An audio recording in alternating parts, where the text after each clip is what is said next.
I grew up Catholic in a small town with a prominent Mormon culture. My family was never the most devout of Catholics, but it was still a big part of my childhood. No shade to my family, but I spent a lot of time defending my peers who were LDS from my family. But I also spent a lot of time defending those of us who weren't LDS from those who were. I felt like I was constantly in the middle, telling everybody to be more open-minded and less judgmental. This is where my curiosity for religion stemmed. Christianity has played a bigger role in my life than I'll ever be able to realize. Its influence on my life on a personal and even local level is obvious, but its influence on my broader environment and even the way I understand the world, that is something that I've come to really understand only recently. Christianity's influence has seeped into every nook and cranny of my life and my perception, more than I ever knew, and frankly, will ever know. That is why I'm making Christianity Episode 1. Welcome to Episode 1 of the Mind's Lens podcast. If you haven't already, please listen to the short prelude episode. It describes an idea that I've been contemplating and struggling to articulate for many months, but I finally put it into words I felt were sufficient. This idea is what I will continue to talk about for the remainder of this podcast, so it's important you listen to it before this. If you have already listened, I hope you've been able to sit with the idea and contemplate it for yourself, and I hope you found it interesting. How do I understand Christianity through the lens of religions as incredible works of art? Like I said, this is something like a feeling which is indescribable with words. It's this very feeling which I can find in Christianity that I see as an incredible work of art. I find that in Christianity, if I look not just at the scriptures or the lessons or the faith, but I look at the whole embodiment of Christianity, that entire idea certainly inspires an intense emotional reaction, similar to how an incredible work of art would, which is indescribable in any way but for some to say it is God. Starting with Religion, Violence, and Peace, my first class with Dr. Patrick Mason. In this class, we looked at the 5 major religions, Christianity, Islam, Judaism, Hinduism, and Buddhism, how each of them promotes peace, and how each of them justifies violence. In this class, I learned just how malleable religions are. Humans have used the same scriptures, the same texts, the same teachings to bend and make them fit the way they want. If each religion claims to promote peace, how are people able to justify violence through them? This was the question we asked ourselves every day in class. And every day, I saw just how much religion is up to the interpretation of the individuals. My second class with Dr. Mason was History of Christianity in the West. In this class, we reenacted 2 historical events. One, the Council of Nicaea, which took place in the year 325 of the Common Era, and 2, the Reformation in Augsburg, which happened in 1530. Each of these 2 events were incredibly influential on the outcomes in history of Christianity, and what it looks like today entirely. For those of you who don't know, the Council of Nicaea was a council where many influential early priests and church leaders from communities all around the Mediterranean and even broader world decided how they would establish the many growing ideas around the Jesus movement into one religion, which we now call Christianity. And the Reformation in Augsburg was a meeting of many politicians who decided how to deal with the problems or contention of what we call the Protestant Reformation. In the reenactment of the Council of Nicaea, I played a character for 5 weeks, every class, who believed that the so-called literalists were destroying the religion which he had come to love. It's important to know that the ones he was calling literalists were the ones who not only ended up winning the majority vote in the reenactment, but also the group who won in real life, what we called the Alexandrian faction, the faction at the council which shaped Christianity into what we know today. This idea struck me in a deeply profound way. If my character, based on a real-life historical person, believed that the ideas, which became what we know Christianity to be today, if he believed that these were ruining the religion he loved, if he believed people were being too literal, what does that mean for what Christianity could have developed into, and the potential of reinterpreting Christianity today?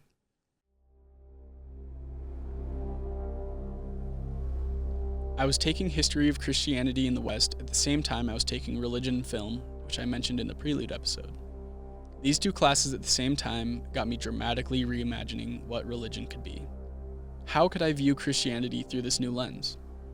A lot of it started clicking for me. Religious experiences in Christianity are so indescribable. If someone felt such a profound emotional reaction to something thousands of years ago, it's no wonder they could only describe it as God. It's no wonder people would describe it that way still today. But there are a lot of questions I still have. How accurate would it even be for me to say this? And how much of this idea has changed since the start of Christianity if it is accurate? It seems to me, at least, that we don't tend to think Christianity as being this kind of abstract emotional feeling. It seems like more of a highly organized way to think, a way to cope, a way to bring a community together. And of course, it does provide so much more, but is there something we've lost? I have Dr. Patrick Mason here with me today, hopefully to give us some insight, critique, and overall a better understanding of how this idea of a religious value being in this intense emotional feeling could exist for Christians, and any potential value in viewing Christianity through a less rigid lens, in a more abstract and emotionally profound lens, disconnected from any sort of established thought. Dr. Patrick Mason is a professor of religious studies and history, the director of USU's Religious Studies program, and holds the Leonard J. Arrington Chair of Mormon History and Culture at USU. Dr. Mason, it's incredible to have you here. Thank you so much. Oh, it's awesome to be here. Thanks, David. So I want to clarify a few things first before I ask you any questions. I lied. My first class with you was not Religion, Violence, and Peace. I actually had USU connections with you first. Right. I don't know if you remember that. Yeah. And I want to say I'm sorry. It was my first semester as a college student, and I did not know how to be a good student. Well, look at you now. Thank you. It's all about growth. Yes, I think I've definitely improved for what it's worth. But formally, I want to apologize for for how I took that class. And second, it may have come across in my introduction that the courses that you were teaching were challenging the views of the students or providing us with information which would challenge the beliefs of any of the students. And I think anyone who knows you or has taken a class from you would agree that's probably the last thing you would want. And I want to say that there was never a point where I was in your classes feeling like you had any kind of agenda like that. You were giving us historical facts, and I drew my own conclusions to have these kinds of thoughts. You just provided the environment for me to be curious. So That's good. That's great. clarify. Yeah. Well, and I hope students are challenged, right? I mean, that's what a university is all about, right? Challenging our own thoughts and so that we grow and find some kind of deeper understanding. Yeah. And I remember, like, I think all the classes that I've had with you, you've always said, like, this is not a place to build or destroy any sort of faith. And I think that's a big thing that I've taken away from your classes as well. Another thing I want to say really quick is a lot of my questions may be a little bit more theological, I think, rather than historical. And I gave you the script ahead of time. Would you agree with that? And you're a historian, so maybe theological debates aren't your expertise. But I still want to get your personal perspective on this. Is there? Yeah, totally. I mean, you're right. All my professional training is as a historian, and that's where most of my work is here at the university. But I don't think you can divorce theological questions entirely when you're talking about religion. And I'm a believer myself. And so while I'm not formally trained as a theologian, I think a lot about theology. Sometimes I do like amateur level theology. And so I'm really interested in those questions, both on a personal level and a professional level, even though, my classes are primarily, they're more historical. Awesome. Yeah. So would you mind giving us or the listeners who might not know you, a little introduction about yourself, who you are as a scholar and as a religious individual? Yeah. So maybe I'll start. I mean, I'm born and raised here in Utah. Down in Sandy mostly, and I'm a Latter-day Saint. I went to BYU as an undergraduate. Sorry, we can't change the past. So that's always been a really important part of my identity. But I went to graduate school, actually at the University of Notre Dame, to pursue a degree and to become an American religious historian, which just means a historian who's primarily interested in the role of religion in the United States and its history, and for me more broadly, kind of the role and history of Christianity. And along the way, I became more and more interested in understanding the history of my own tradition of Mormonism. And so I've spent most of my career writing and thinking and teaching about Mormonism, while I'm always more interested in kind of the broader questions about Christianity, about religion in general.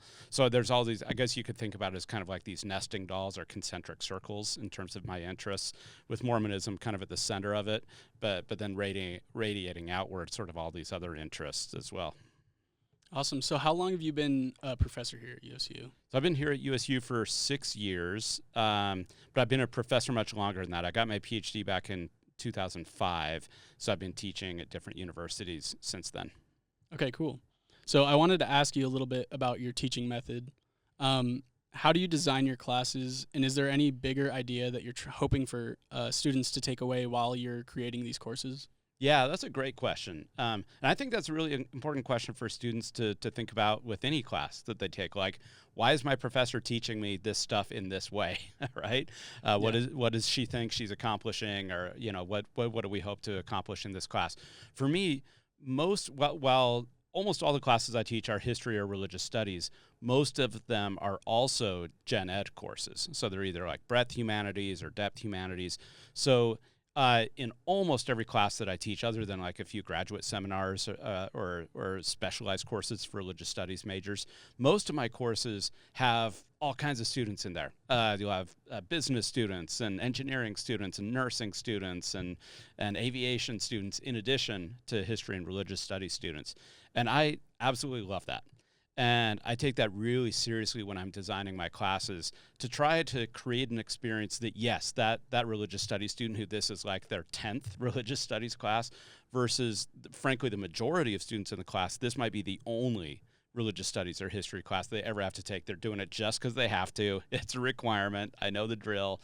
And but I want everybody to have a kind of experience where they're going to walk out of the class knowing more than they know, but more than just sort of like content knowledge, like having facts that you can answer on a quiz. I want them to think a little bit more deeply about what it means to be human. I want them to think a little bit more about the kind of big debates and big ideas that have formed the societies that we live in. And so if I'm teaching a Mormon history class, I mean, here we are in Utah, right? I mean, in some way, shape, or form, that this religion touches on everybody's life, right? Whether you're in the religion, out of the religion, like it, love it, hate it, whatever, but it matters to everybody. So I want to design a course where you're going to have some kind of knowledge and some kind of experience where you're going to be able to think intelligently and have a good conversation with other people about it. In my Christianity class, I mean, every single one of us has been shaped by Christianity.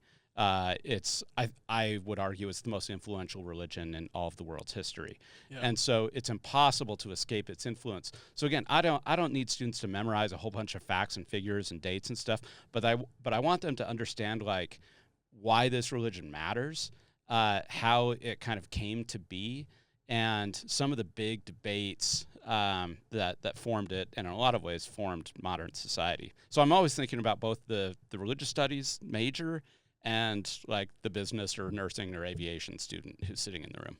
Yeah. So then how do you communicate, like, if your goal is to express or show people how Christianity is influential and why it's so important, how do you get them to understand that without just saying it? Because saying it's not always just going to get through to them. Right.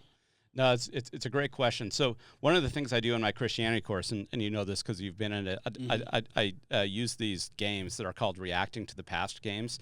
And these are immersive, like historical role-playing games. It's not quite Dungeons and Dragons, but not quite. Yeah, somewhere in between that and a regular history class.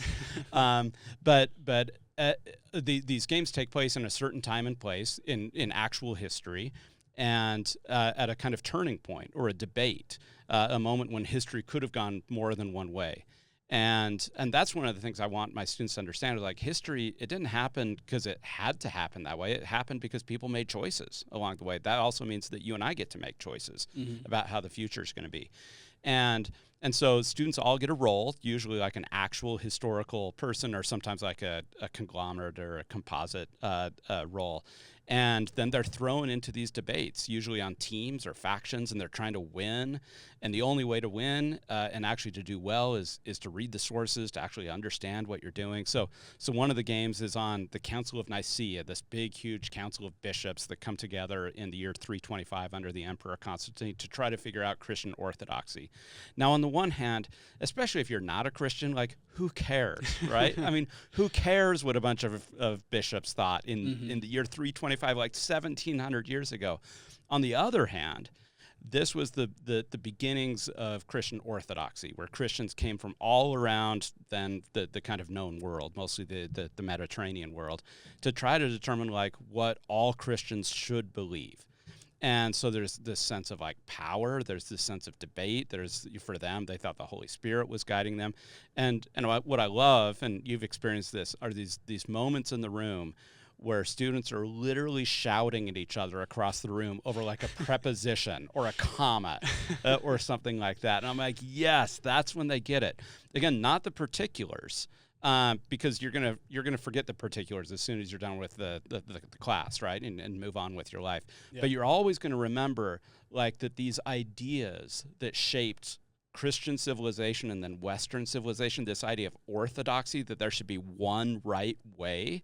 That's a really powerful idea that comes out of Christianity that influences the way we think about politics, right? When you think that there's one right way to do politics rather than lots of different ways, that's actually a very old Christian idea that has come to us through Christianity.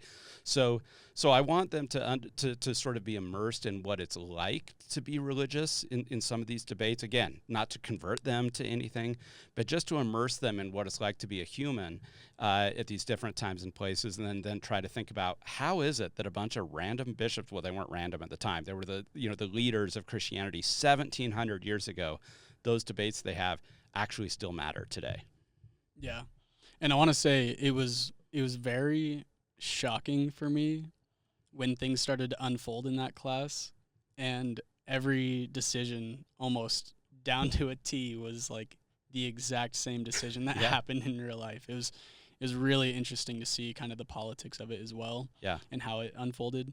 But I do want to say, like, I can feel that your intention was a bigger picture in that class, and I definitely felt like it worked a lot for me, and it impacted my ideas a lot. Obviously, you're here. That's why I invited you. That's great to hear. So I listened to your interview on the Mormon Stories podcast where you described your personal religious experience. Would you mind if I ask you a little bit about what that was like for you? Yeah, sure. So in your interview with John Dehlin, you described what your first really religious experience was like for you. And the language you used to describe what you felt was incredible. So I've got a couple quotes here.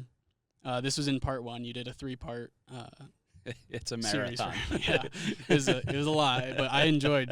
Oh my gosh, I loved it. I listened to multiple parts of it. I've always said anybody who makes it through the whole thing should get like a sticker or like a T-shirt or something like that. Yeah, I'd be happy with that. I'd love one. We'll see if we can arrange that. So you said, quote, "There was a kind of physical effect to it. I felt things in my body, felt a sense of warmth in the tingles or whatever. But more than that, it was deeper than that." Then you said, "It was not just physiological, it was not just mental or intellectual. It was deeper and more profound than that. And it's sort of been in my core ever since." And then you also said, "I can remember it still today. It still sends shivers down my spine. I believe it was pure communication from God." This kind of language is just amazing. And when I heard it, I was like, oh my gosh, like I paused it and I just wrote all this stuff down because I was like, that is just amazing. So do you feel like there's some correlation with the way you tried to describe your religious experience and my idea that religion is this extremely profound feeling? And would you personally feel like it would make sense to say it's like an incredible work of art, even if you would say there's no other form of art that comes close to being as profound as a religious experience? Yeah, I think so. And for me, it's one of the reasons why I'm so fascinated by religion is because, the way as you listen to that and as you read it, like it's one of those things that the words that are in my vocabulary can't possibly capture the experience. And I think most human beings have experienced something like that at some point in their life, right? Whether it be like the love they have, for their spouse or their partner or their children. It might be, like you say, like this experience with art.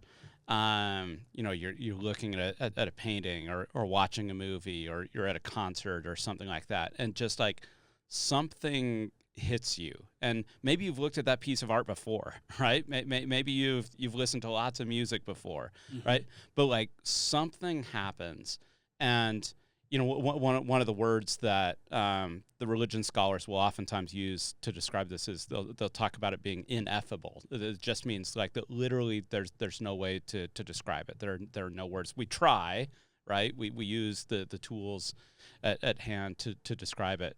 But I think so, and it's more, when you have that kind of experience, it's not just other things, right? You know what a kind of intellectual flash of insight is like, because you've had lots of those, right? You know what a kind of sentimental reaction, when you see like a really cute guy or girl, right? And you have this kind of thing happens. So you know what those other feelings are, and this is not that. It's deeper than that. It's more profound than that. It's more core than that. It goes into whatever you want to call it, your soul, or people have different ideas. And so I do think it can happen in lots of different ways for different people. One of my really good friends is totally secular, a complete atheist, and he talks all the time about having moments of wonder or mystery or awe that for him are not connected to God in a kind of Christian sense, the way that I connected my experience and the way that I felt it. But for him, I suspect that it's a very similar kind of feeling. The way that he describes it to me, sounds very much like what I experienced. So yeah, I think that's one of the part of what it means to be human, is that hopefully, if you're lucky, and I think I really think most humans experience this at some point. If you get lucky enough to live long enough, that you'll have something like that. You might call it God, you might call it art, you might call it mystery, you might call it nature, whatever it is, the universe, but something that's going to be beyond or deeper than everyday experience. So you talked about a friend or acquaintance who is secular or atheist. Mm-hmm. So I was hesitant to ask you about some of the stuff that I'm going to say, because I feel like it would be more appropriate for me to talk about this with an atheist on the show.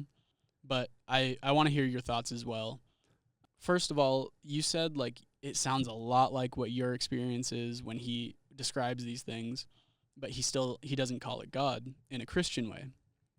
I think a lot of people, especially where I'm from, the people that I'm around, I think when they say that they're atheist, I think a lot of times their biggest perception of religion where we are is Christianity. Mm-hmm. So I think a lot of times people will say, I'm atheist, but what they really mean is I don't follow along with Christianity. So kind of tying that into my idea, I want to compare atheism or Christianity or religion to music, for example. I think the way that I see atheism is kind of like somebody saying, I don't like music. And to me, it seems interesting because the way I see religion now is more like, well, there's like different flavors of music. There's all these different ways to feel this excited, this thing that we're talking about. Are you sure you don't like all music?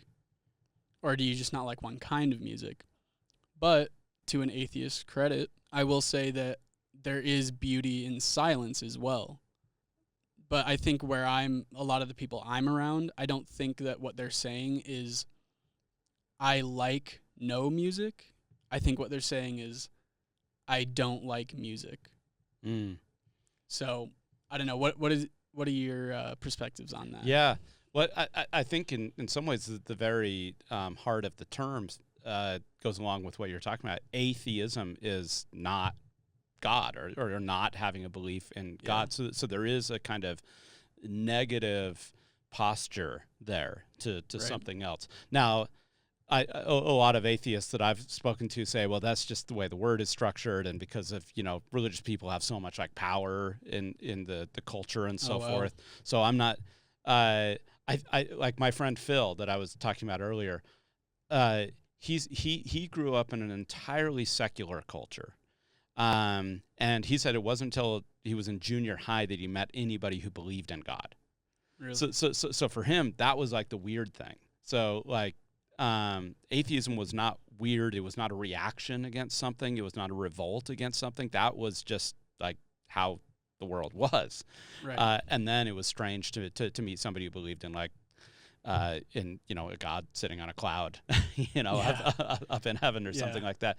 So I think it is. There's probably as many forms of atheism as there are atheists, just like there's as many forms of Christianity as there are Christians, right? So some of them it probably is a reaction against a religion that they were raised in or a culture that they were in. For others, it's simply the way that they experience the world, either from birth or just by proclivities.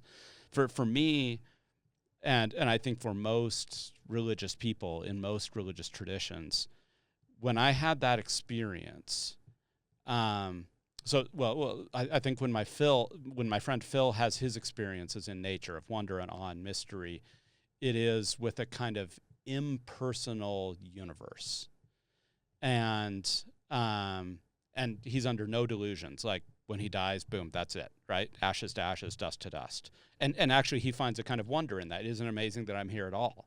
Yeah. Right, having this experience, and that the universe came together in such a way so that I could be doing this. And so for him, that's the grounds of just deep wonder. For me, it's about relationship with a being. And I think for a lot of people, for Jews, for Christians, for Muslims, for Hindus, for others, like there's a sense of relationship. So it's not just wonder at an impersonal universe, but I actually think there's someone there. And I call that someone or something God. Wow. Yeah. That's a really interesting way to kind of understand and talk about atheism as well. But I do think that's a good lead into my next question. On the Mormon Studies podcast, you mentioned something called the Enlightenment. You said, quote, "While I live in a world that the Enlightenment created, and I'm deeply grateful for it, epistemologically, I think the human experience is richer than simply what the Enlightenment has given us." You also said, "I'm comfortable with myth. I think that's the stuff that humanity is made of. I think that's the stuff that religion is made of. I think that's the stuff that literature and deep meaning is made of." So first of all, could you describe what you mean by the Enlightenment? Yeah, so the Enlightenment, I mean, we could do an entire seminar on this, but in short, it's basically a series of historical events that happen in like the 17th and 18th centuries. It happened at different times in different places, but primarily when we think about it, we think about like Western Europe and then the Americas. And this would be the scientific revolution, where people started to apply new techniques of inquiry to say that we can actually understand the world around us through experiment. And through deduction, and also that these experiments, the world, we don't just have to chalk things up to mystery, but we can actually find out the way that it works, and we can run these experiments and we can test them again and again and again, and they'll always come up the same way, and this is how we'll know that it's true. To us, this is just like, this seems so obvious, right? I mean, it's just the water that we swim in. As modern people, we all live in this sort of Enlightenment world of where science is the way that we understand the reality around us. And that's very powerful. It has huge explanatory power to understand the world. Everything from the cosmos, the solar system, all the way down to, microscopic things and the cell. So it explains big things, it explains little things, and everything in between. Well, not quite everything, I think. I do think that there are certain aspects of reality that cannot be reduced to things that you can test in a lab. I think there are certain things that escape that kind of replicability, and that escape even the kind of methods that we use. And this is where I think literature and art and music and religion sort of come into play, that they're able to articulate and express certain aspects of reality that we experience, that I think can't be reduced to the chemicals in our heads, that can't be explained simply by a bunch of firing neurons or something like that. And so this is why we have these powerful myths going all the way back to Greek and Roman myths and the other stories that we tell, and the reason why when you watch a movie it has such a powerful effect on you. And yeah, we could put wires on your head and we could measure what's happening in your brain at that time in terms of like brain waves and things like that. But I don't think that actually explains what is happening to you as a kind of phenomenon. Mm-hmm. And so I think the Enlightenment is incredibly powerful. I'm so grateful for it. I'm grateful for air conditioning and microwaves and airplanes and cars, right? Like literature didn't give me air conditioning, right?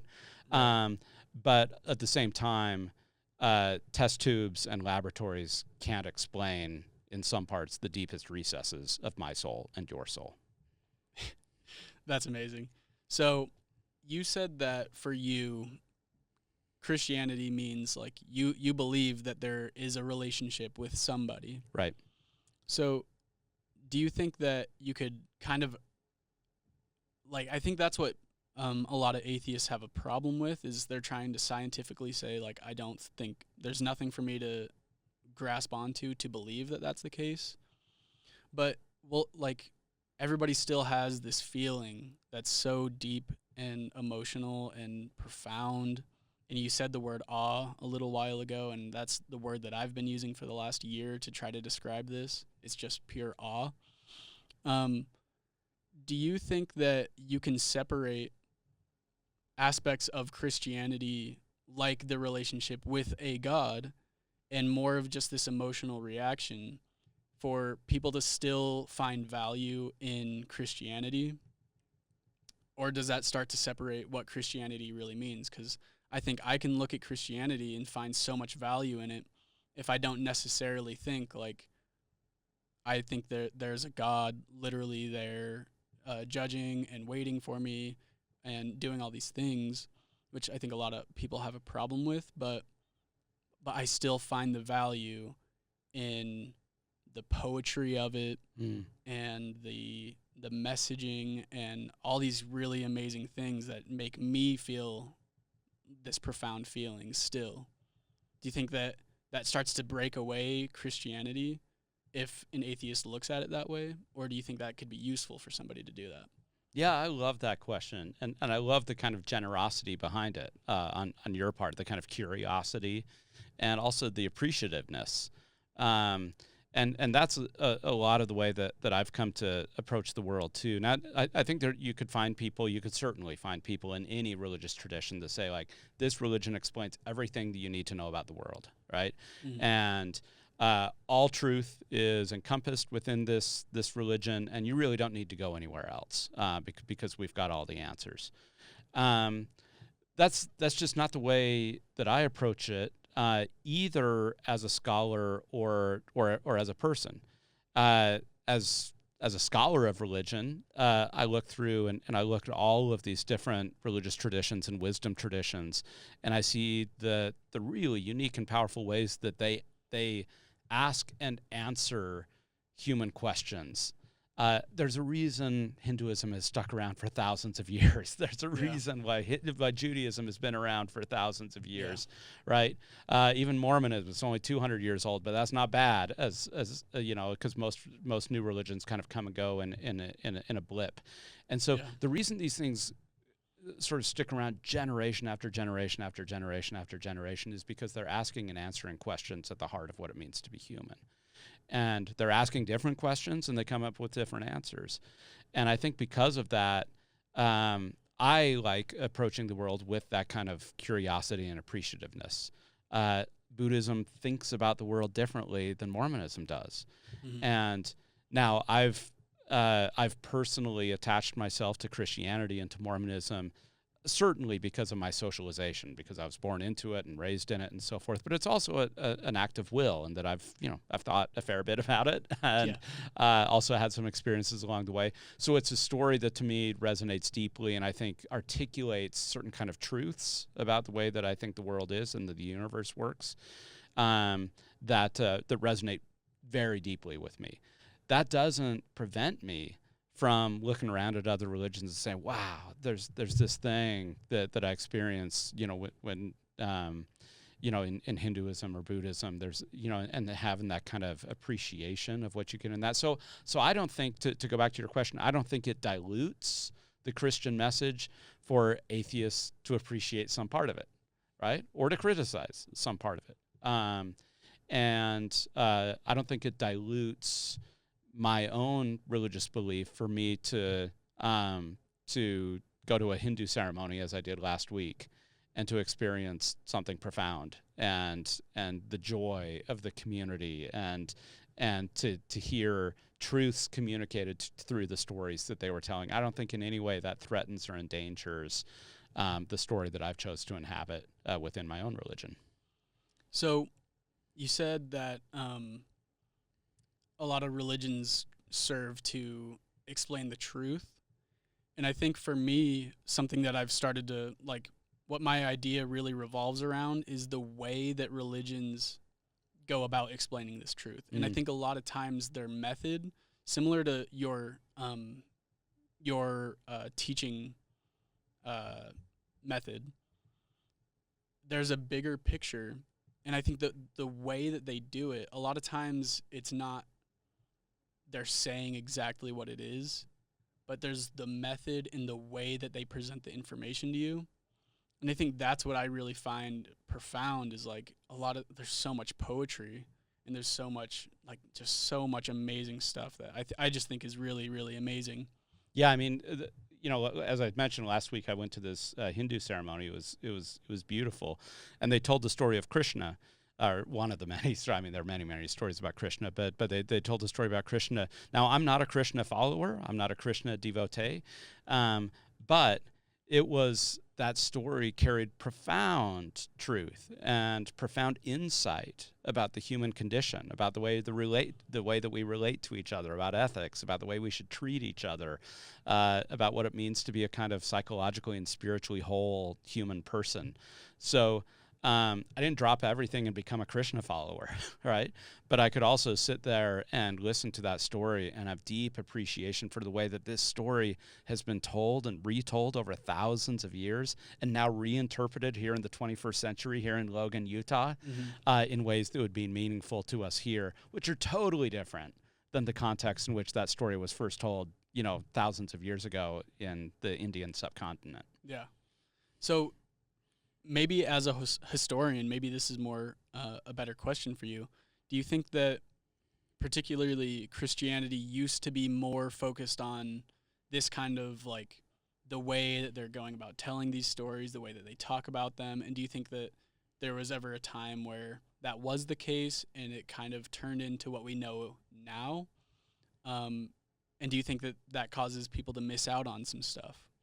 Yeah, I think... As I think about virtually every religious tradition, now some of them are so old that, like, the origin, like Hinduism is so old, like, where does Hinduism start? It doesn't really, like, have a single starting point. But some other religions do. Christianity is a good example of this. It starts with a story.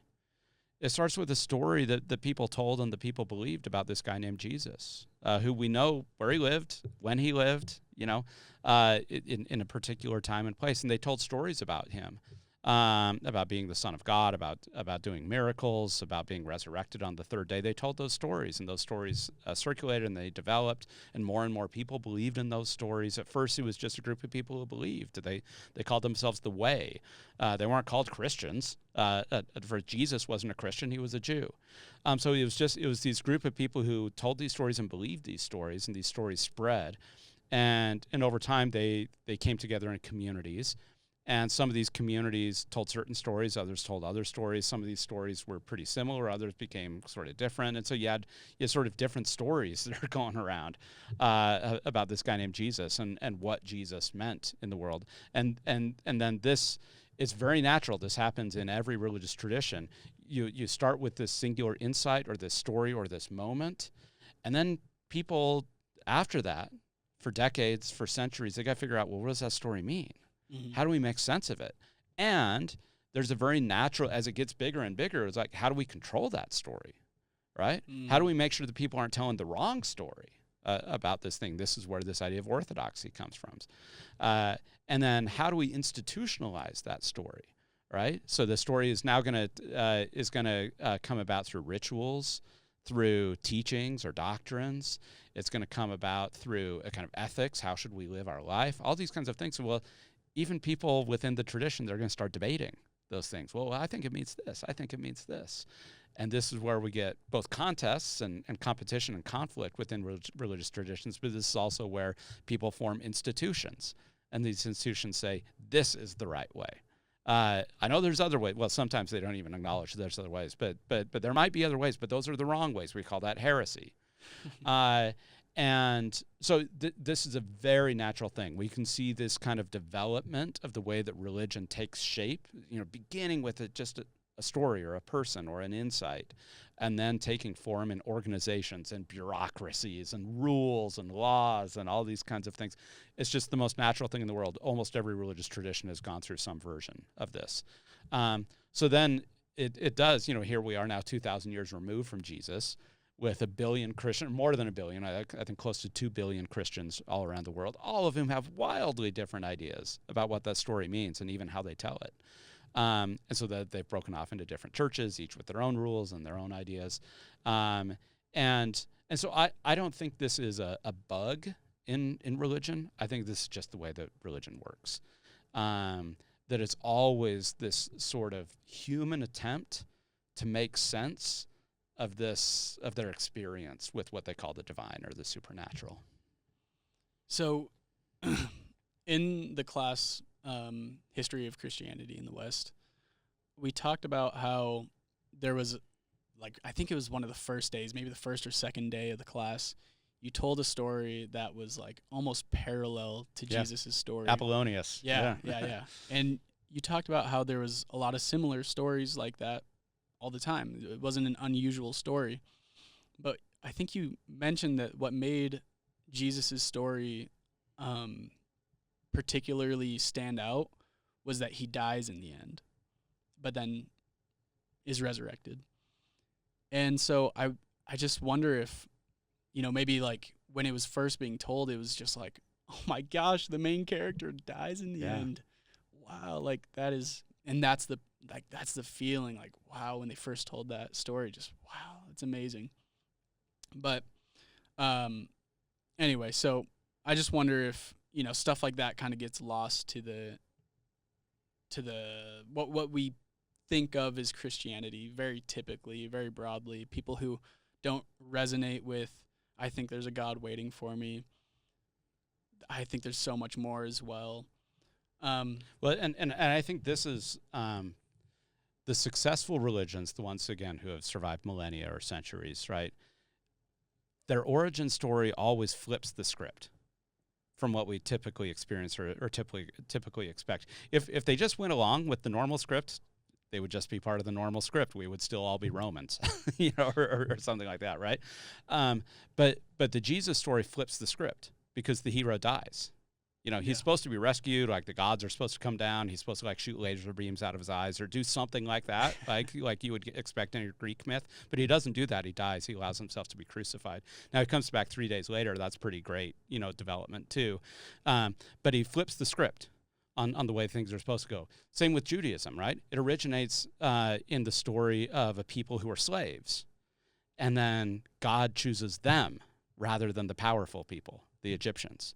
And that's not the way the story is supposed to work, right? History is supposed to be written by the victors, by the powerful. And here, wait a minute, what? God's on the side of slaves?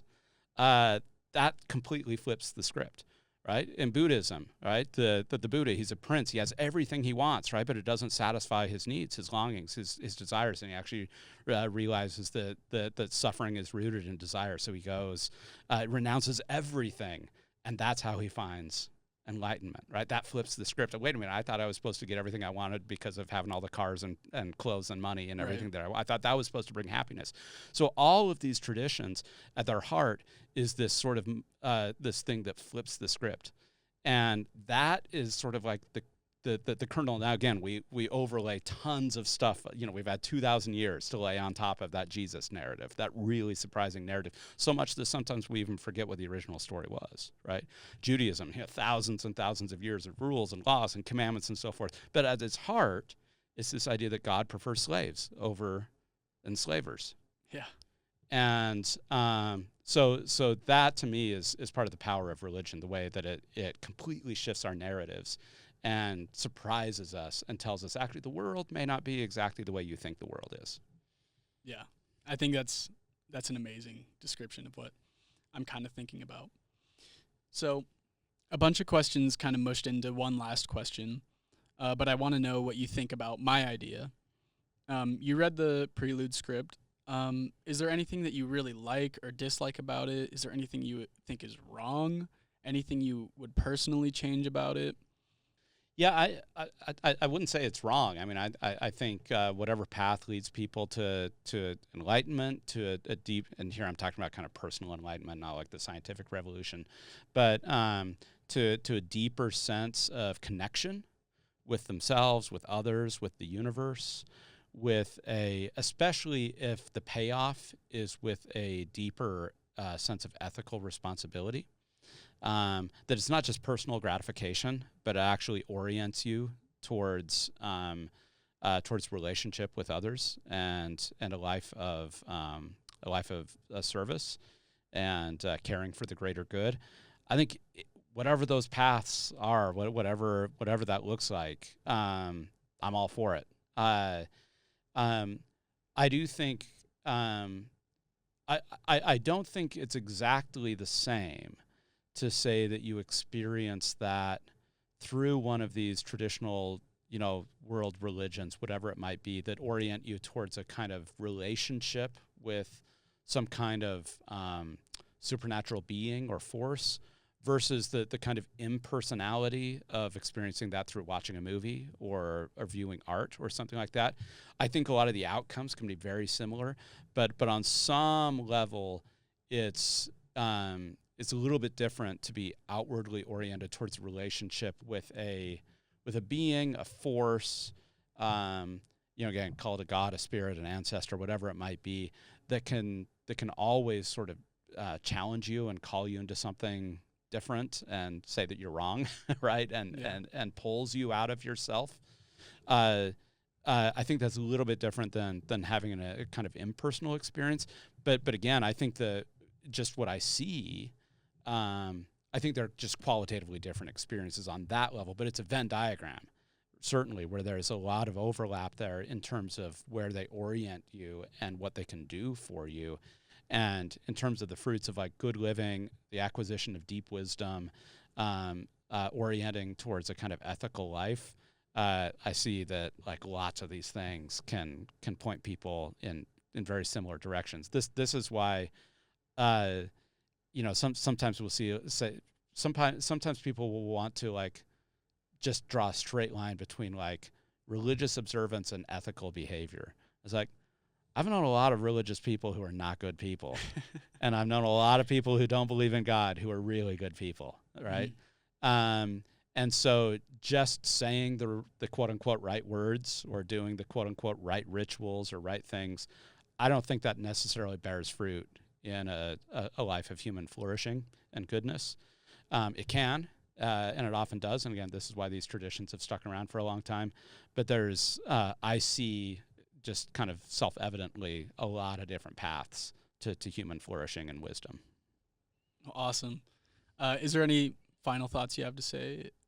No, really appreciate the conversation. Yeah, thank you so much. Yeah, thank you so much for being on here. I really appreciate the perspective you were able to provide for this. It's been a pleasure having you on here. Thank you so much. Yeah, absolutely. My pleasure.